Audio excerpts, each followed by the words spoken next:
एक मारवाड़ी था, उसको घूमने का बड़ा शौक था।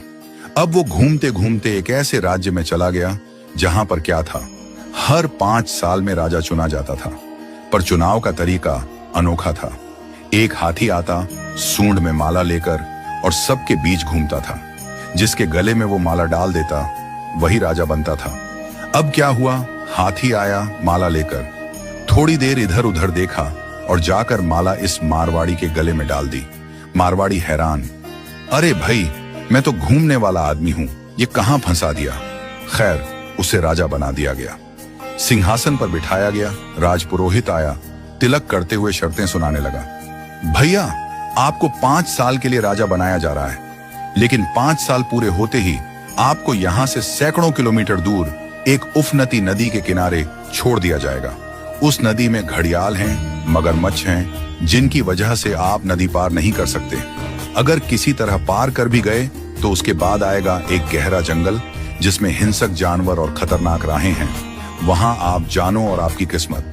अब तक जो भी राजा बना था उसे मालूम था कि 5 साल बाद मरना तय है, तो वह 5 साल बस ऐश करता था, भोग विलास, मजा, तामझाम।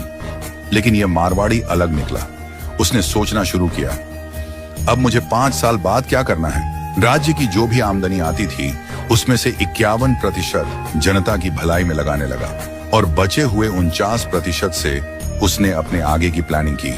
पहले साल उसने नदी पर एक पुल बनवाया, दूसरे साल उस पार के जंगल को साफ करवाया, खेती के लायक जमीन बनवाई, तीसरे साल वहां सड़कें बनवाई, लोग वहां बसने लगे, गांव और मोहल्ले बनने लगे।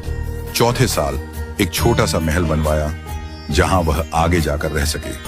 5वें साल अपने जीवन भर का खर्च, जरूरी चीजें, अनाज, सब कुछ वहां स्टोर करवा दिया। अब 5 साल पूरे हो गए। परंपरा के अनुसार लोग उसे ढोल नगाड़ों के साथ विदा करने आए। लोगों की आंखों में आंसू थे। कहने लगे, ऐसा राजा हमने पहले कभी नहीं देखा। वो राजा था मारवाड़ी, शांत मुस्कान के साथ सबको प्रणाम किया और उस पुल पर चढ़ गया जो उसने खुद बनवाया था। लोग अवाक रह गए।